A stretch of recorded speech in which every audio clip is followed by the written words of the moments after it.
말씀은 에스더 4장 1절에서 17절까지 말씀입니다. 제 성경에는 구약 674페이지에 있습니다. 오늘 성경 말씀은 에스더 4장 1절에서 17절까지 말씀입니다. 제 성경에는 구약 674페이지 즈음에 있습니다. 한 절씩 교독하시고 마지막 절은 함께 읽도록 하겠습니다. 모르드게는 이 모든 일을 알고서 옷을 찢고 굵은 베옷을 걸치고 재를 뒤집어 쓴 채로 성 안에 들어가서 대성 통곡을 하였다.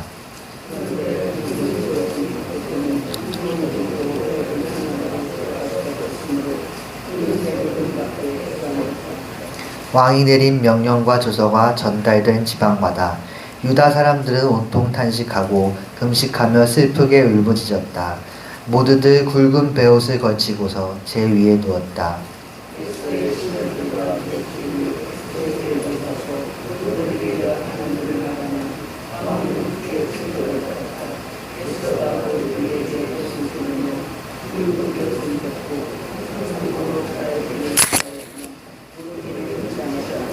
에스더는 왕이 자기를 보살피라고 보내준 궁전 내시 가운데서 하닥을 불러서 무엇 때문에 모르드게가 괴로워하는지 왜 그러는지 알아보라고 하였다.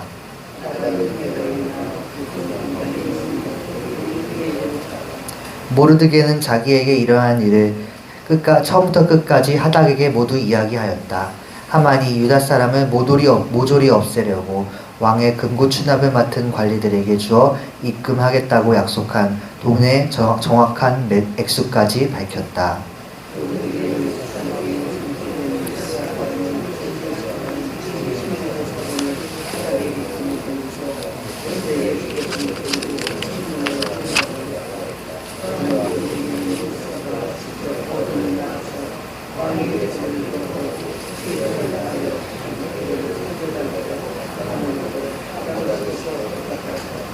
에스더는 다시 하닥을 보내서 모르드게에게 이렇게 전하라고 하였다.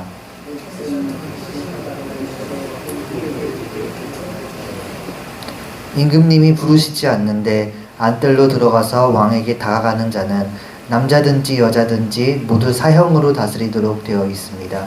이러한 법은 모든 신하들과 왕이 다스리는 모든 지방 사람들이 다 알고 있습니다. 다만 임금님이 금으로 만든 규를 내밀어서 목숨을 살려주실 수는 있습니다. 그런데 임금님이 나를 부르지 않으신 지가 벌써 30일이나 되었습니다. 모르드게는 그들을 시켜서 에스더에게 다음과 같이 전하라고 하였다.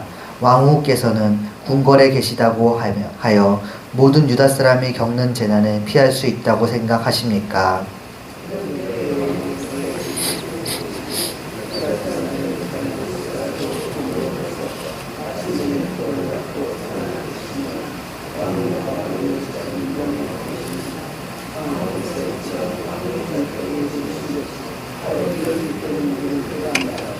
에스더는 다시 그들을 시켜서 모르드게에게 이렇게 전하라고 하였다.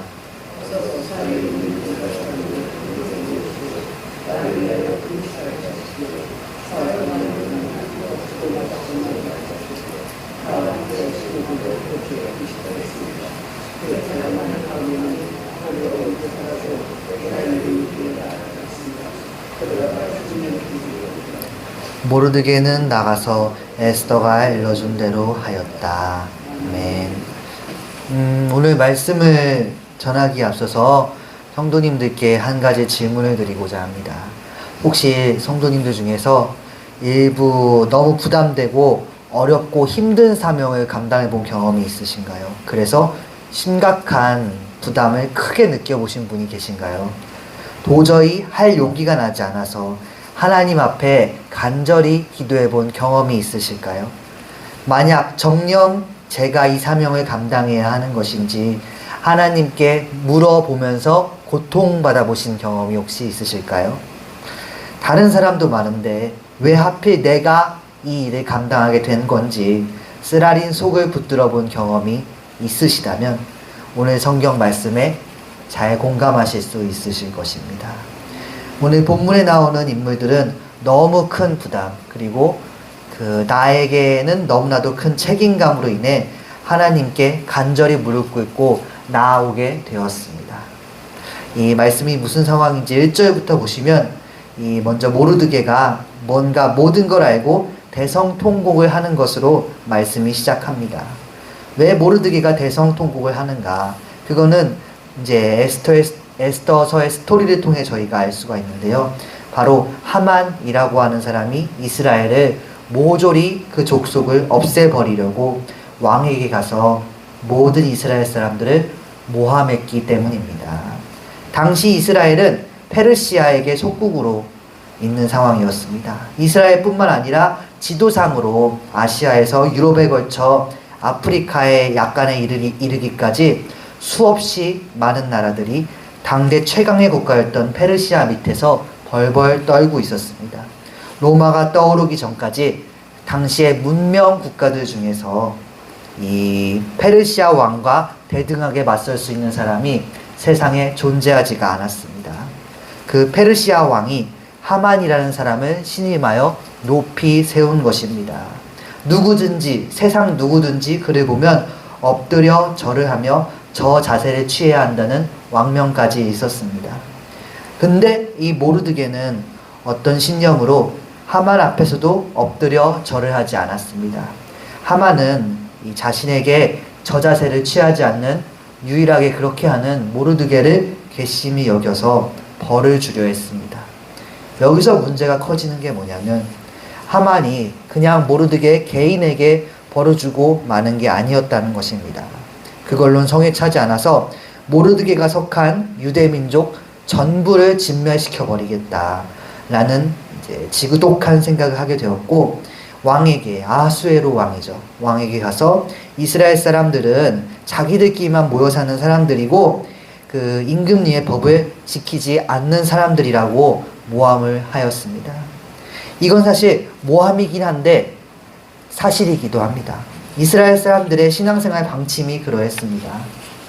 어찌되었든 이런 이들을 그대로 두는 건 왕의 통치에 유익하지 못하니 예산을 편성해서 그 민족을 다 없애고 재산을 빼앗는 게 좋을 것이라 진언을 했습니다. 재미있는 건 하만이 왕에게 말씀드린 그 내용이 무슨 함정에 빠뜨리는 건 맞는데 거짓으로 고발한 게 아니라 전부 있는 그대로를 말하였다는 것입니다. 이스라엘 사람들이 페르시아 왕의 법보다 하나님과의 약속이었던 율법을 더 중요시하려고 했던 것도 맞습니다. 모르드게 역시 하만에게 절을 하지 않은 이유도 하나님 앞에서만 내가 엎드리겠다라는 그 종교적인 신념을 지키기 위해서인 것도 맞습니다. 다시 말해 하만은 거짓이 아닌 진실만 가지고 이스라엘을 모함하였습니다. 이스라엘과 모르드게는 분명 하나님과의 약속을 지키기 위해서, 하나님을 잘 믿기 위해서 율법을 우선시하였을 것이고 하만 앞에 엎드리지 않았던 것인데, 그렇게 내 신앙을 지키는 행동으로 인해서 자신의 모든 것을 잃어버리게 생겼습니다. 참으로 역설적인 일입니다. 만약 이들이 처음부터 세상과 타협하면서 좀 더 유연하게 살았다면 어땠을까요? 비록 주님과 한 약속이라도 그때그때 편의에 따라 어기면서 살았다면 이런 시험은 없었을 것입니다. 근데 만약이라는 가정이 무슨 의미가 있겠습니까? 이제 전국의 유다 사람들은 오직 주님 앞에서만 내가 엎드리고 주님 앞에서만 믿는 자세를 취하겠다는 그 약속을 지키는 대가를 치르게 되었습니다. 아하수에로 왕은 이 신뢰하는 신하인 하만의 진언에 따라서 모든 권한을 허락하였고 12째 달 아달월 13일, 그러니까 그 2016년도 기준 정도로 환산을 하면은 3월 말 정도 되는 때에 하루 동안 유다 사람들을 전부 도륙하고 재산을 뺏을 수 있도록 허가해 주었습니다. 이 조서가, 그 내용의 조서가 하만의 지휘하에 전국에 퍼지게 된 것입니다. 모르드게와 유다 사람들은 당연히 그 소식을 듣고 탄식하고 울부짖으며 고통과 두려움 가운데 있게 되었습니다.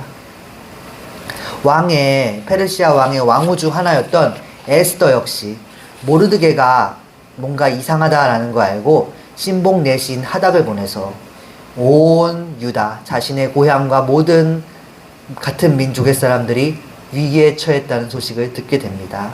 왕의 칙령에 그 사본도 받아서 상황을 완전히 이해하였습니다. 그리고 모르드게에게 아주 어려운 부탁을 받게 되는 것입니다. 무엇이냐면 왕에게 나아가서 민족을 위해 탄원해달라고 부탁을 받았습니다. 근데 그 부탁을 받았을 당시에 이 에스더 역시 사실 누굴 돕는 게 문제가 아니라 본인 코가 석자인 상황이었습니다. 일단 이 왕에게 나아가는 것 자체가 문제인 상황이었습니다. 본문에 나와 있다시피 왕이 부르지 않는데 함부로 어전에 나오는 건 그쪽의 법에 따르면 사형입니다. 다만 이 나왔을 때 왕이 나에게 나온 거를 인정하는 행동을 취했다. 그러면은 살 수 있을 것입니다. 근데 여기서 또 문제가 발생합니다. 이 왕이 에스더를 부르지 않은 지 30일이 지났다고 합니다. 지금도 부부간에 서로 신혼부부 만난 지 얼마 되지 않은 부부라면은 서로 30일 동안 보지 않는 건 그 부부싸움을 했어도 있기 어려운 일입니다. 사실상 이혼에 가까운 상황일 것입니다. 그런데 그 당시도 당연히 마찬가지일 것이고 왕이 마음에 들었다면은 필시 첫 만남 이후에도 몇 번이나 이 에스더를 불러낼 수 있을 터인데 그렇지 않았다라는 거는 남녀간에 처음 만났는데 30일 동안 서로 보지 않았다. 그것이 무슨 뜻이겠습니까? 왕으로서 에스더는 이 왕에게 그럴듯한 인상을 남기지 못해 잊혀졌다는 것입니다. 아마 왕은 첫 만남에서 에스더에게 호감을 갖지 못하였습니다. 적어도 에스더 입장에선 그렇게 생각할 수밖에 없는 상황이었습니다. 그 당시 왕들의 정책상 여러 나라에 많은 왕후들이 있었을 것이고 에스더는 그 중에 그냥 한 명이었을 뿐입니다. 인간적으로 봤을 때 에스더가 왕에게 허락 없이 나아가는 건 용서받지 못할 가능성이 큽니다. 상황은 앞뒤로 어렵습니다. 무엇 하나 더 좋아질 방법이 보이지가 않습니다. 그런 상황에서 모르드게가 에스더에게 오늘 본문 중에 14절을 말한 것입니다. 우리가 본문 14절을 다시 함께 읽어보겠습니다. 이런 때 왕후께서 입을 다물고 계시면 유다 사람들은 다른 곳에서라도 도움을 얻어서 마침내는 구원을 받고 살아날 것이지만 왕후와 왕후의 집안은 멸망할 것입니다. 왕후께서 이처럼 왕후의 자리에 오르신 것이 바로 이런 일 때문인지를 누가 압니까? 아멘. 우리가 방금 이 14절이 오늘 말씀의 핵이라고 볼 수 있겠습니다. 보시면 이 유다 사람들은 도움이 에스더한테 받지 못하여도 다른 곳에서 어떻게 도움을 얻어 마침내 구원받을 것이라고 하고 있습니다. 모르드게가 이렇게 말할 수 있는 근거가 무엇일까요? 바로 이번에 당하는 시련이 그들이 잘못해서 당하는 시련이 아니기 때문입니다. 이스라엘과 모르드게는 하나님과의 약속을 지켰기에 신실한 신앙의 모습을 지키려 하였기에 시련이 왔습니다. 사람에게 절하지 않았기에 하만에게 미움을 사서 지금 사태를 맞이하였습니다. 좀 극단적으로 말씀드리면 모르드게가 만약 자신과 자신의 민족이 처한 상황에 대해서 하나님께 원망하고 분노를 좀 쏟아내더라도 지금 우리 관점에서 봤을 때는 이해할 수 있을지도 모릅니다. 그러나 보시다시피 모르드게는 슬픔과 좌절할 수 있는 상황 속에서도 하나님께서 우리를 구하실 것이다 라는 믿음을 저버리지 않았습니다. 시험에 있어서 내가 하나님의 사람이다, 하나님의 선택받은 백성이라는 그 정체성을 잃지 않은 것입니다. 자책하지도 않고 하나님께 따지지도 않았습니다. 그저 하나님께서 우리를 구하실 것을 믿어 의심치 않습니다. 나를 향한, 그리고 우리를 향한 하나님이 그 계획이 존재한다는 것을 한치의 의심도 없이 확신하고 있습니다. 이런 모르드게의 설득을 들은 에스더 역시 하나님의 나를 향한 계획을 확신하는 사람이었습니다. 다시 말해 사명을 감당해야겠다는 각오가 되어 있던 사람이었습니다. 말씀드렸다시피 현실적으로 보았을 때 에스더가 왕에게 나아가는 건 자살 행위와 같습니다. 그러나 그럼에도 에스더는 나아가겠다고 결심합니다. 왜냐하면 그것이 자신의 사명이라 느꼈기 때문입니다. 우리가 16절을 또 같이 읽어보겠습니다. 어서 수산에 있는 유다 사람들을 한 곳에 모으시고 나를 위하여 금식하게 하십시오. 사흘 동안은 밤낮 먹지도 마시지도 말게 하십시오. 나와 내 시녀들도 그렇게 금식하겠습니다. 그렇게 하고 난 다음에는 법을 어기고서라도 내가 임금님께 나아가겠습니다. 그러다가 죽으면 죽으렵니다. 아멘. 에스더는 말씀대로 너무나 고통스러운 어려운 현실의 벽에 부딪히기로 하였습니다. 모든 사람이 자신을 위해 중보할 것을 요청하고 본인 역시 내가 죽으면 죽으리라 하면서 사명을 감당키로 한 것입니다. 선택지는 처음부터 두 개뿐이었습니다. 할 것인가 말 것인가. 하나님께서 에스더에게 너의 사명을 감당하라고 엄청난 계시를 주신 게 아닙니다. 영감을 주신 게 아닙니다. 모르드게를 심지어 직접 만난 것도 아닙니다. 그냥 상황과 부탁을 전해 들었습니다. 그리고 그것만으로도 에스더에겐 충분했습니다. 자신의 사명을 느끼고 목숨을 걸고 행하기로 결단한 것입니다. 말씀을 보면서 혹시 여기서 에스더가 결단하지 못하였다면, 그래서 안전한 선택을 하였다면, 어디도 나가지 않고 조용히 자신의 거처에 숨어 있었다면 어떻게 되었을지 상상해 보곤 합니다. 성경의 내용이 확실히 달라졌을 것입니다. 하나님의 사명은 아마 모르드게의 말대로 다른 방식으로 행해졌을 것이고, 에스더서는 아마 그 사명을 행한 인물의 이름으로 다시 기록되었을 것입니다. 그러면 결과적으로 이 에스더서에서 가장 불행한 인물은 바로 에스더일 것입니다. 앞으로 계속 왕 앞에 나설 기회가 없을 것이기 때문입니다. 후궁으로서의 삶을 살 것이고 여생을 살면서 왕을 볼 기회 없이 역사 속에서 잊혀졌을 것입니다. 단순히 잊혀지면 다행인 게 그 후에 이스라엘 백성의 지지를 받을 수 있었겠습니까? 궁에서의 영향력도 점점 줄 것이고 왕비란 명칭보다는 궁녀 중 하나였다 정도로 남을지도 모릅니다. 이 모든 걸 상정해 봤을 때 사실 에스더에게 시험이란 이름으로 온 본문의 이 시련은 사실 하나님께서 주실 두 번 없을 축복이라는 생각까지 듭니다. 오늘 말씀을 정리하니 그렇습니다. 에스더뿐만 아니라 하나님께서는 우리 모두에게 놀라운 사명의 길을 주십니다. 감당하고 결단한 기회가 우리 모두에게 옵니다. 그건 시험이자 시련처럼 보입니다. 그러나 다시 보면 하나님께서 이끄시는 기회가 될 수 있습니다. 말씀에서 두 가지를 상기하며 그렇게 마무리를 하려 합니다. 하나는 시험에도 내가 하나님의 자녀다라는 정체성을 잃지 않길 바랍니다. 어떤 경우에도 내가 하나님의 사람이라는 사실을 끝까지 믿어야 합니다. 그래야 하나님께 돌아오는, 다시 말해서 그 시험을 풀어낼 조건이 첫 번째로 충족이 되는 것입니다. 또 하나는 사명을 거절하지 말길 바랍니다. 하나님께서 주신 사명이라 느껴진다면, 그래서 내 상황이 온통 어두워졌는데 하나님의 일이 작은 빛으로 보인다면은 그 빛으로 두려움 가운데 중보하면서 나아가 보기를 소망합니다. 그 사명으로 인해서 우리 인생의 한 갈래가 바뀌는 그런 경험을 하게 되시기를 주님의 이름으로 소망합니다. 기도하시겠습니다. 우리에게 사명을 주시는 하나님, 시험을 당할 때 악한 계교를 물리치사 날 지키시옵소서. 시련 중에 하나님의 은혜를 알게 하여 주시옵소서. 주님의 뜻으로 내 인생에 분기점이 오는 걸 믿습니다.